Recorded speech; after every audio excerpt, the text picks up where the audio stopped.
खबरों का सारथी।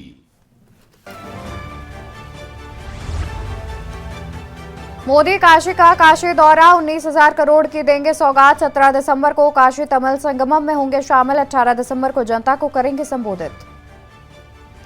यूपी में पहली बार तैयार होगा अफसरों का रिपोर्ट कार्ड। राजस्व और चकबंदी मामलों के निपटारे में फिसड्डी कमिश्नर डीएम नपेंगे। 18 कमिश्नर और 75 डीएम का तैयार होगा लेखा जोखा। लोकसभा चुनाव से पहले इंडिया गठबंधन को लेकर सपा प्रमुख अखिलेश यादव का आया बड़ा बयान। बोले कांग्रेस को हैसियत के हिसाब से देंगे सीटें। राम मंदिर के 14 दरवाजों पर चढ़ेगी सोने की परत। हैदराबाद के कारीगरों की नक्काशी। अयोध्या में शुरू हुआ महायज्ञ, रामलला की प्राण प्रतिष्ठा तक चलेगा। कानपुर देहात में बच्ची का कलेजा खाने वाले 4 दोषियों को कोर्ट ने सुनाई उम्र कैद। रेप और हत्या के बाद खाया था। बेटा होने के लिए तांत्रिक ने दी थी सलाह। यूपी में सताएगी शीतलहर, 1 डिग्री सेल्सियस तक जाएगा पारा। बरेली रहा सबसे ठंडा। कानपुर में 10 साल का रिकॉर्ड टूटा। लखनऊ में छाया कोहरा। आप देख रहे हैं खबरों का सारथी। नमस्कार, मैं हूं आपके साथ अवंतिका अवस्थी। स्वागत है आपका के न्यूज इंडिया में। रुक करेंगे उत्तर प्रदेश खबरों की ओर। खबर आपको कानपुर से बता देते हैं, जहां पर उत्तर प्रदेश खादी एवं ग्रामोद्योग बोर्ड कानपुर नगर ने राष्ट्रीय श्रम हितकारी केंद्र सेंट्रल पार्क शास्त्री नगर में 15 दिवसीय मंडल स्तरीय प्रदर्शनी का आयोजन किया, जो 29 दिसंबर तक चलेगी। प्रदर्शनी का शुभारंभ कैबिनेट मंत्री राकेश सचान ने किया।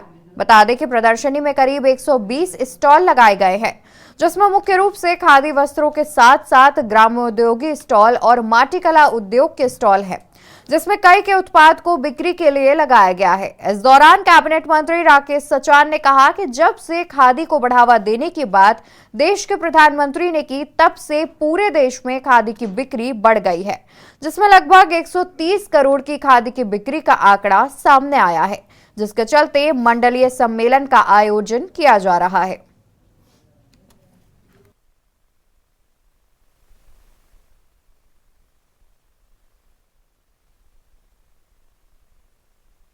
देखिए, जब खादी की बढ़ावा देने की बात हमारे प्रधानमंत्री जी ने जिस तरह से किया, तो तभी से हमारे कार्यकर्ताओं ने, देश के लोगों ने खादी की बिक्री बढ़ी और पूरे देश में जो आंकड़ा आया 130 करोड़ रुपए की खादी बिकी है। कभी इतनी खादी लोगों ने नहीं खरीदी है। तो खादी का उत्पादन बढ़ाने पर भी सरकार जोर दे रही है और बिक्री पर भी जोर दे रही है। इसीलिए मंडली सम्मेलन और ये किए जाते हैं, मंडली प्रदर्शनी का आयोजन।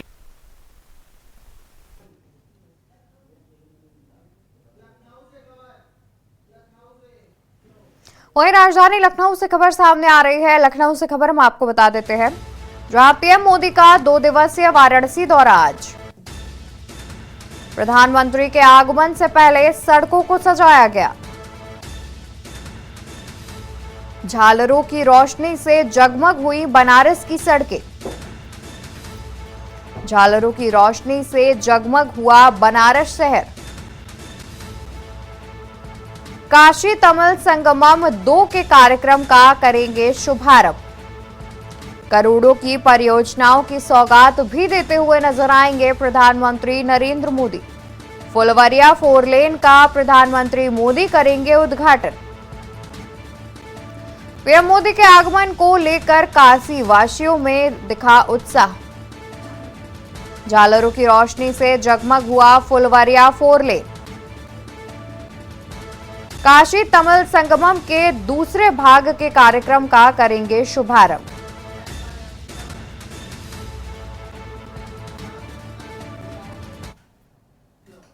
और इसी बीच एक और खबर सामने आ रही है। एक अहम खबर आपको बता दें, जहां लखनऊ से खबर, पीएसी स्थापना दिवस पर होगा आयोजन। 35वीं वाहिनी पीएसी महानगर में कार्यक्रम आज। मुख्य अतिथि मुख्यमंत्री योगी आदित्यनाथ होंगे शामिल। डीजीपी और एडीजी पीएसी होंगे शामिल।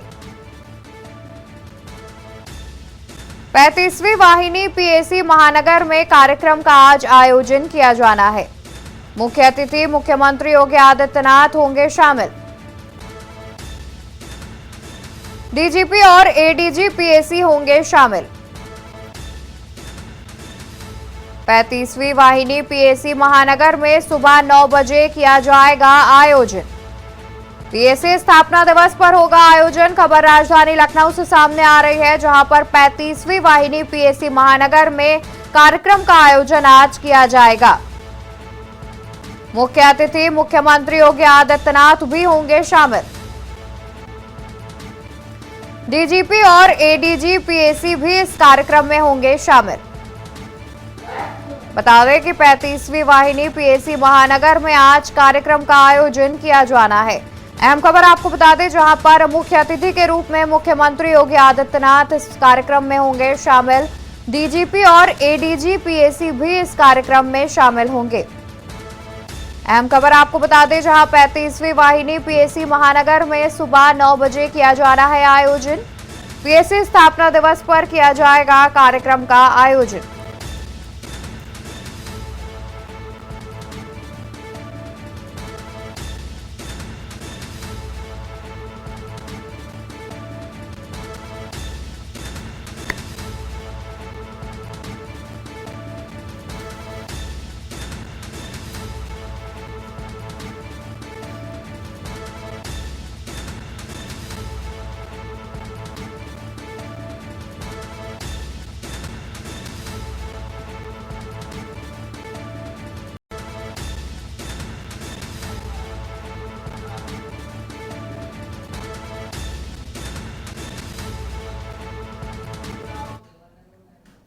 तो बता दें कि 35वीं वाहिनी पीएसी का कार्यक्रम का आयोजन आज सुबह 9 बजे से किया जाएगा।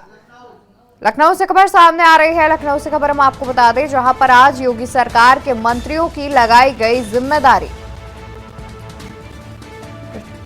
प्रधानमंत्री नरेंद्र मोदी की विकसित भारत संकल्प यात्रा। आज प्रदेश सरकार के मंत्री सतीश चंद्र शर्मा इस कार्यक्रम में होंगे शामिल। सतीश चंद्र शर्मा दरियाबाद बाराबंकी यात्रा में होंगे शामिल। प्रतिभा शुक्ला कानपुर देहात यात्रा में रहेंगी शामिल। मनोहर लाल मन्नू कोरी ललितपुर में यात्रा में होंगे शामिल।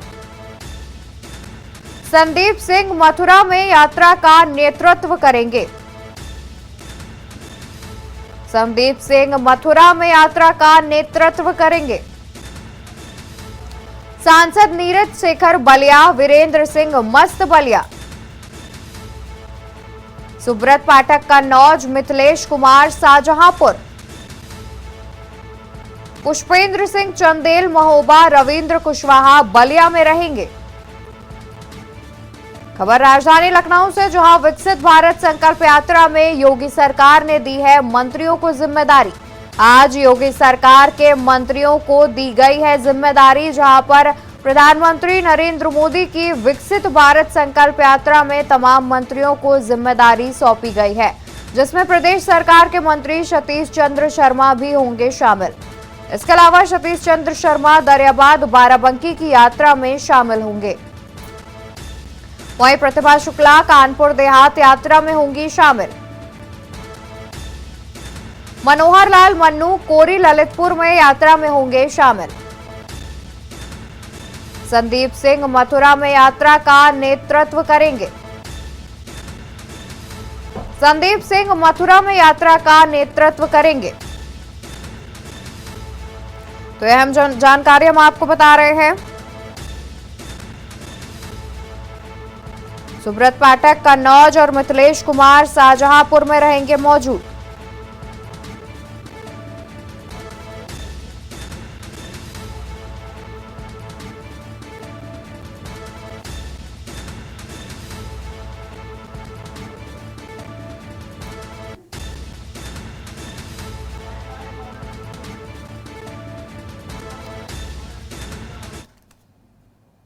खबर देवरिया से है, जहां संस्कृत विकास परिषद ने पूर्व आईसीएस पंडित सुरीत नारायण मणि त्रिपाठी की स्मृति में सनातन संस्कृत सांस्कृतिक राष्ट्रवाद विचार गोष्ठी का आयोजन किया। जिसमें सांसद डॉक्टर दिनेश शर्मा ने लोगों को वर्चुअली संबोधित किया। कहा कि बिना सनातन धर्म के राष्ट्र की रक्षा संभव नहीं है। हम सबको एकजुट होकर सनातन पद्धति के माध्यम से संस्कृत सांस्कृतिक राष्ट्रवाद को आगे बढ़ाना होगा, तभी अपना राष्ट्र विश्व के कतार में सबसे आगे दिखाई देगा।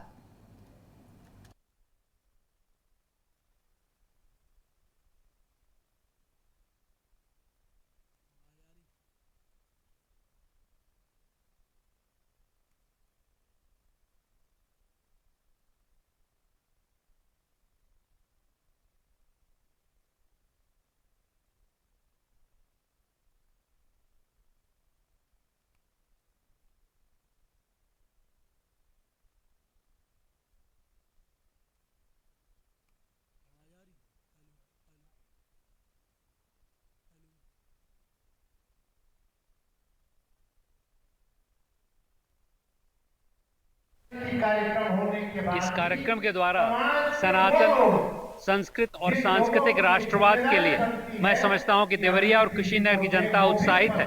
आप देख रहे हैं यहाँ 3500 लोग यहाँ पर एकत्र हैं। वह मेरे बाबा की आस्था तो है, लेकिन अपने समाज में निहित जो सनातन धर्म के प्रति श्रद्धा है, जो संस्कृति के प्रति श्रद्धा है और सांस्कृतिक राष्ट्रवाद के लिए उत्सुकता है, उसको भी दर्शाता है। संस्कृत विकास परिषद जो मेरे बाबा के नाम से गठित है, उसके द्वारा मैं चाहता हूं कि आने वाले समय में हम लोग संस्कृत का उत्थान यहाँ करें, जिससे संस्कृत भाषा, संस्कृति और यहाँ पर अनेक उपलब्धियां हम लोग को प्राप्त होंगी।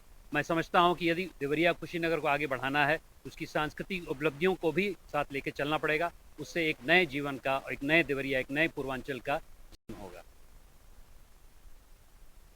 खबर सोनभद्र से बता दें, जहां पर दौरे पर पहुंचे पर्यटन मंत्री जयवीर सिंह का कार्यकर्ताओं ने भव्य रूप से स्वागत किया। वहीं पर्यटन मंत्री ने दुष्कर्म में दुद्धी विधायक रामदुलार गुंड को सजा पर विपक्ष के हमले का पलटवार किया। कहा कि योगी सरकार में जो अपराध करेगा वो सजा से बच नहीं सकता। महिला सशक्तिकरण के मामले में सरकार काफी योजनाएं चला रही है और अच्छा काम कर रही है। जहां तक दुद्धी विधायक के खिलाफ फैसला सुनाए जाने का मामला है, तो कोर्ट के फैसले पर कोई टिप्पणी नहीं की जा सकती। जो भी फैसला आया है उसका सम्मान है।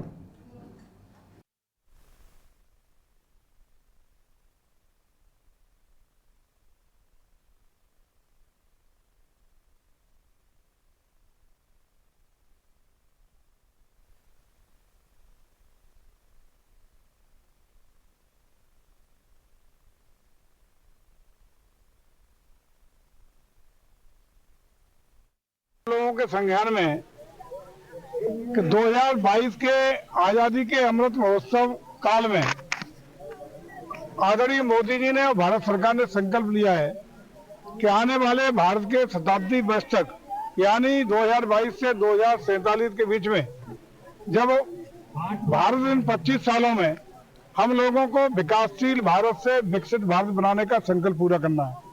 और वो संकल्प पूरा तब होगा कि देश के हर नागरिक को उसके पूरे अधिकार बने, उसके पूरे विकास की। खबर सिद्धार्थनगर से है, जहां भाजपा जिला मुख्यालय में नमो ऐप और विकसित भारत कार्यशाला आयोजित की गई। कार्यशाला का मकसद ज्यादा से ज्यादा लोगों तक नमो ऐप को पहुंचाना है। कार्यशाला में बतौर मुख्य अतिथि शिरकत करने आए भाजपा गोरखपुर क्षेत्रीय अध्यक्ष सहजानंद रॉय ने बताया कि यह कार्यशाला बहुत ही महत्वपूर्ण है, क्योंकि इसके माध्यम से जिले में कम से कम 3 लाख लोगों तक नमो ऐप डाउनलोड करवाने का लक्ष्य निर्धारित किया गया है। उन्होंने कहा कि नमो ऐप के माध्यम से सरकार द्वारा जो भी जानकारी योजनाएं चलाई जा रही हैं, उसकी तो जानकारी मिलेगी ही, साथ ही समूचे देश में क्या हो रहा है इसकी जानकारी भी उन्हें उपलब्ध होगी। उन्होंने कहा कि ये ऐप हर लिहाज से आम जनमानस के लिए उपयोगी होगा।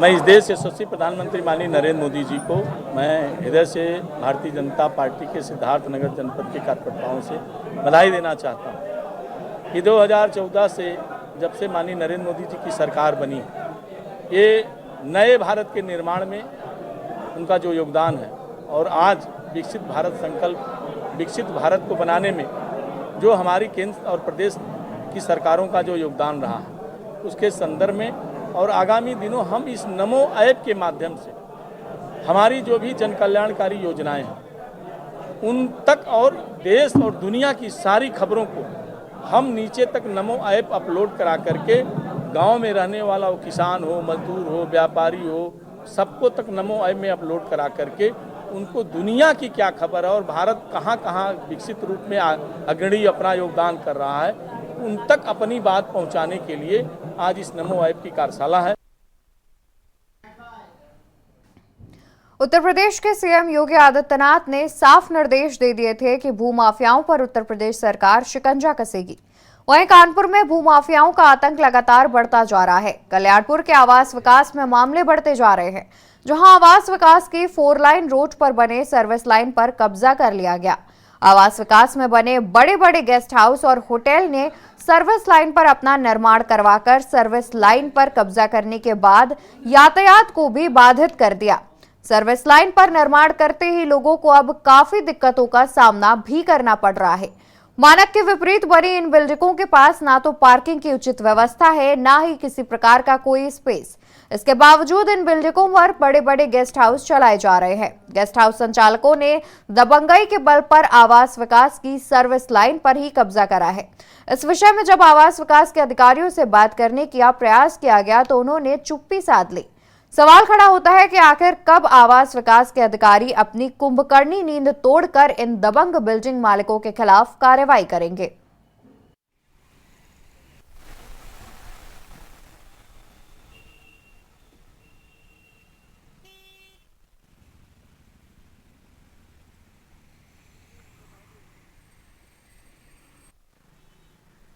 प्रदेश में योगी आदित्यनाथ की सरकार आते ही भूमाफियाओं पर शिकंजा कसने लगा था। प्रदेश सरकार भले ही भूमाफियाओं पर शिकंजा कसने की बात कर रही हो, लेकिन कानपुर के आवास विकास में आज भी कुछ ऐसे लोग हैं जो सरकारी जमीन को अवैध तरीके से यूज कर रहे हैं। कल्याणपुर के आवास विकास में ये आवास विकास की सर्विस लाइन है जो 15 फीट चौड़ी रोड थी। उसी रोड पर लोगों ने बड़े बड़े टान बनाकर अतिक्रमण कर और बीच सड़क पर ही ये ट्रांसफार्मर लगा दिया है। ऐसे ही आवास विकास की 4 लाइन रोड पर जितने भी बड़े बड़े गेस्ट हाउस, होटल व कमर्शियल बिल्डिंग हैं, उन पर भी इस तरीके का अतिक्रमण किया गया है। आवास विकास के अधिकारियों पर जब इसकी बात की जाती है तो वे साफ इस पर बात करने से मना कर देते हैं। आवास विकास में दर्जनों ऐसी बिल्डिंगें हैं जो अवैध रूप से तान दी गई हैं, जिन पर ना ही किसी प्रकार का सेटबैक छोड़ा गया है और ना ही उनके पास पार्किंग की सुविधा है।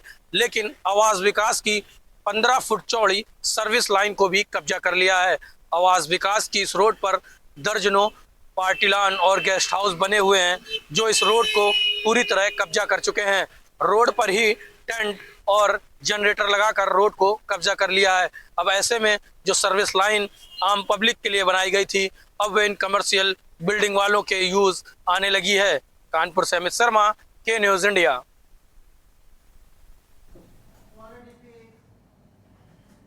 खबर बरेली से है, जहां समाजवादी पार्टी के राष्ट्रीय अध्यक्ष अखिलेश यादव ने पूर्व मंत्री और सपा नेता आबिद रजा को पार्टी का राष्ट्रीय सचिव बनाए जाने की बधाई दी।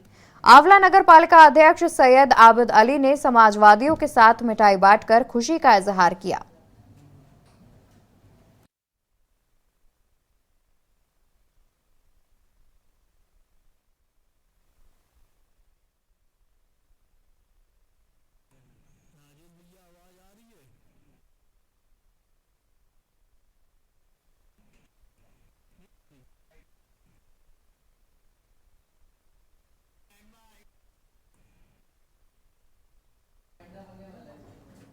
फतेहगढ़ स्थित कलेक्ट्रेट सभागार में कायमगंज के विधायक डॉक्टर सुरभि गंगवार, जिलाधिकारी संजय कुमार सिंह ने द्वितीय सड़क सुरक्षा पखवाड़ा का शुभारंभ किया। द्वितीय सड़क सुरक्षा पखवाड़ा 15 दिसंबर 2023 से 31 दिसंबर 2023 तक आयोजित की जाएगी। कायमगंज के विधायक डॉक्टर सुरभि गंगवार और जिलाधिकारी संजय कुमार सिंह द्वारा संयुक्त रूप से हरी झंडी दिखाकर परिवहन विभाग के प्रचार वाहन को कलेक्ट्रेट से रवाना किया गया। परिवहन विभाग के प्रचार वाहन द्वारा जनपद के विभिन्न स्थानों पर ऑडियो के माध्यम से सड़क सुरक्षा के नियमों का प्रचार प्रसार किया जाएगा।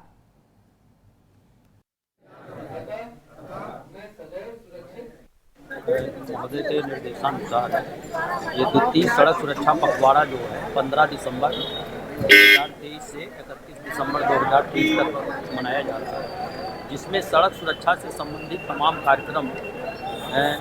खास करके जो है जो स्पीड ब्रेकर जो है वो जो हड्डी तोड़ वाले होते हैं उनका जो है निरीक्षण करके उसको टेबल टॉप स्पीड ब्रेकर बनाने का जो है इस 15 दिन के अंदर लक्ष्य रखा गया है, जिसमें PWD डिपार्टमेंट सहयोग करेगी। और जो है जो भी दुर्घटना से आहत हुए उनके जो है अनुभव को वीडियो क्लिप के माध्यम से जो है उसको सर्कुलेट कराया जाएगा, जिससे लोगों के अंदर एक संवेदनशीलता डेवलप हो। उत्तर प्रदेश खबरों में फिलहाल के लिए बस इतना ही। ऐसी तमाम जानकारी के लिए आप देखते रहिए के न्यूज़ इंडिया।